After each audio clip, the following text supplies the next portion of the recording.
ரஷ்யாவில் மருத்துவம் பயில சிறந்த ஒரு அரிய வாய்ப்பு. வெளிநாடுகளில் மருத்துவம் பயில சிறந்த முறையில் உதவுகிறது ஏஜே ட்ரஸ்ட் கல்வி குழுமம். தஞ்சாவூர் மாவட்டம் பாபநாசம் அருகே சூறாவளி காற்றினால் மரம் விழுந்து இறந்த பெண்ணின் குடும்பத்திற்கு 4 லட்சம் ரூபாய் பேரிடர் நிவாரண நிதியை அமைச்சர் ஷாஜஹான் வழங்கினார். அம்மாப்பள்ளி தைக்கால் பகுதியில் நூர் முகமது என்பவரின் மனைவி மதினா பேகம் இலவன் பஞ்சு மரத்திலிருந்து விழுந்த பஞ்சுகளை சேகரித்துக் கொண்டிருந்தார். அப்போது திடீரென வீசிய பலத்த சூறாவளி காற்றில் அந்த மரம் அவர் மீது விழுந்தது. இதில் அவர் சம்பவ இடத்திலேயே உயிரிழந்தார்.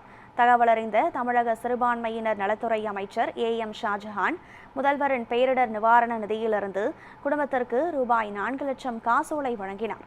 நிகழ்ச்சியில் கும்பகோணம் கோட்டாட்சியர் திருமால், பாபநாசம் வட்டாட்சியர் சந்தனவேல் உள்ளிட்ட அதிகாரிகள் பங்கேற்றனர். நேற்று முன்தினம் இந்த பகுதியிலே திடீர் காற்று மற்றும் மழையின் காரணமாக பல்வேறு சேதாரங்கள் ஏற்பட்டது.